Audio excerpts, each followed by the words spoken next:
जय शिवराय मित्रांनो अखेर राज्य शासनाच्या माध्यमातून राज्यात प्रधानमंत्री मातृवंदना योजना 2.0 ही योजना राबवण्याकरता मंजुरी देण्यात आलेली आहे आणि याच्याच संदर्भातील एक महत्त्वाचा असा GR आज 29 डिसेंबर 2023 रोजी निर्गमित करण्यात आलेला आहे।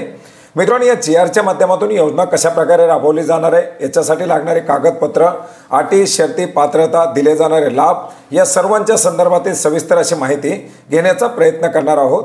मित्रांनो, देशातील दारिद्र्य रेषेखालील आणि दारिद्र्य रेषेवरील ज्या गर्भवती महिला आहेत अशा महिलांना गरोदरपणाच्या शेवटच्या टप्प्यापर्यंत शारीरिक क्षमता नसतानाही मजुरी करावी लागते आणि याच पार्श्वभूमीवरती या महिलांना पोषक आहार मिळावा, त्यांना या कालावधीमध्ये मजुरी करावी लागू नये याच्यासाठी केंद्र शासनाच्या माध्यमातून 2017 पासून प्रधानमंत्री मातृवंदना योजना ही योजना सुरू करण्यात आलेली आहे। मित्रांनो, याच योजनेमध्ये मिशन शक्तीच्या मार्गदर्शक सूचनानुसार काही बदल करण्यात आलेले आहेत आणि हेच नवीन बदल आता राज्य शासनाच्या माध्यमातून देखील राज्यामध्ये लागू करण्यात आलेले आहेत।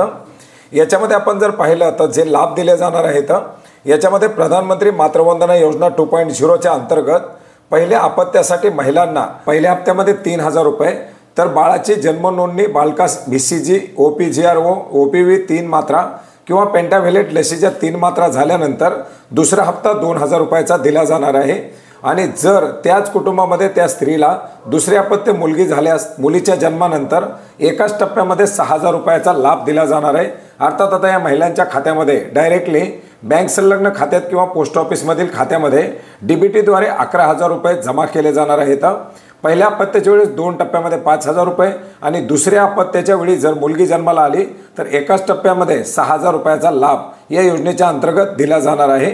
मित्रांनो, या योजनेच्या अंतर्गत लाभार्थी म्हणून पात्र होण्यासाठी खालीलपैकी एका गटातील महिला असणं आवश्यक आहे, ज्याच्यामध्ये वार्षिक उत्पन्न 8 लाखापेक्षा कमी आहे अशा कुटुंबातील महिला, अनुसूचित जाती अनुसूचित जमातीच्या महिला, 40% किंवा त्यापेक्षा अधिक अपंगत्व असणाऱ्या दिव्यांगजन महिला, BPL शिधापत्रिकाधारक महिला, आयुष्यमान भारत अंतर्गत प्रधानमंत्री जन आरोग्य अंतर्गत महिला लाभार्थी, ई-श्रम कार्ड धारक महिला, किसान सन्मान निधी अंतर्गत लाभार्थी महिला शेतकरी, मनरेगा जॉब कार्ड धारक महिला शेतकरी, गर्भवती, स्तनपान करणाऱ्या अंगणवाडी सेविका, अंगणवाडी मदतनीस, आशा कार्यकर्ती, अन्न सुरक्षा कायदा 2013 अंतर्गत रेशन कार्ड धारक महिला लाभार्थी अशा गटातील महिला असणं आवश्यक आहे आणि याच्याचपैकी एका ओळखपत्राच्या पुराव्याची प्रत जोडणं देखील आवश्यक असणार आहे। याच्यामध्ये कागदपत्र जी लागणार आहेत त्याच्यामध्ये लाभार्थ्याचं आधार कार्ड, आधार नोंदणी केलेली असेल तर आधार नोंदणीची प्रत, परिपूर्ण भरलेले माता व बाल संरक्षण कार्ड ज्याच्यामध्ये शेवटच्या मासिक पाळीची तारीख, गरोदरपणाची तारीख, प्रसूतीपूर्व तपासणीच्या नोंदी या त्या कार्डमध्ये असणं आवश्यक आहे। लाभार्थ्याच्या स्वतःच्या बँक पासबुकची प्रत ज्याच्यामध्ये राष्ट्रीयकृत बँकेचं किंवा पोस्टाचं खातं असणं गरजेचं आहे। बाळाचे जन्म नोंदणी प्रमाणपत्राची प्रत, माता व बाल संरक्षण कार्डावरती बाळाच्या लसीकरणाच्या नोंदी असलेल्या पानाची प्रत, गरोदरपणाची नोंदणी केलेल्या RCS पोर्टलमधील लाभार्थी नोंदणी क्रमांक, लाभार्थीचा स्वतःचा किंवा कुटुंबातील सदस्याचा मोबाईल क्रमांक आणि वेळोवेळी विहित केलेली किंवा मागितली गेलेली अन्य कागदपत्र या योजनेच्या अंतर्गत द्यावी लागणार आहेत।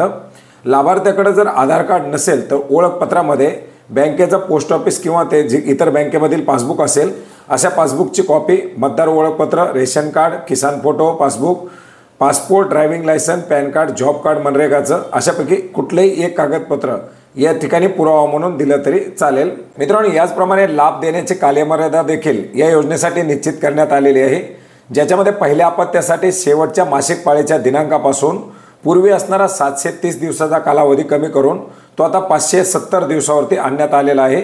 तर दुसरा अपत्य मुलगी असल्यास तिच्या जन्माच्या तारखेपासून 270 दिवसापर्यंत संबंधित आरोग्य यंत्रणेकडे हा अर्ज करावा लागणार आहे। मित्रांनो, लाभ घेण्यासाठी ऑनलाईन पद्धतीने अर्ज करणं आवश्यक आहे। या योजनेच्या अंतर्गत लाभार्थ्यांना हस्तलिखित फॉर्म जमा केलेला असेल, परंतु प्रधानमंत्री मातृवंदना योजनेच्या नवीन संगणक प्रणालीवरती कोणत्या कारणामुळे ऑनलाईन पद्धतीने अर्ज जर केलेला नसेल तर या लाभार्थ्याला लाभ मिळणार नाही। याच्यासाठी ऑनलाईन पद्धतीने अर्ज करणं आवश्यक असणार आहे। मित्रांनो, या योजनेचा लाभ घेण्यासाठी wcd.nic.in या संकेतस्थळावरती सिटीजन लॉग इनमध्ये आपली माहिती भरून आपलं प्रोफाईल पूर्ण करून लाभार्थ्याला या ठिकाणी ऑनलाईन पद्धतीने अर्ज करायचा आहे आणि याच्यामार्फत केलेले अर्जच फक्त या योजनेसाठी ग्राह्य धरले जाणार आहेत। याचप्रमाणे याच्यामध्ये प्रत्येक विभागाची काय जबाबदारी असणार आहे, कशा प्रकारे योजना राबवली जाणार आहे, मार्गदर्शक सूचना, प्रत्येक विभागाची आपापली कार्यकर्तव्य ही सुद्धा निश्चित करण्यात आलेली आहेत आणि अशा प्रकारच्या या मार्गदर्शक सूचनानुसार आता राज्यामध्ये प्रधानमंत्री मातृवंदना योजना 2.0 ही योजना लागू करण्यासाठी मंजुरी देण्यात आलेली आहे। मित्रांनो, हा महत्त्वाचा असा GR आपण maharashtra.gov.in या संकेतस्थळावरती पाहू शकता। याची लिंक आपल्याला व्हिडिओच्या डिस्क्रिप्शन बॉक्समध्ये सुद्धा मिळेल। धन्यवाद।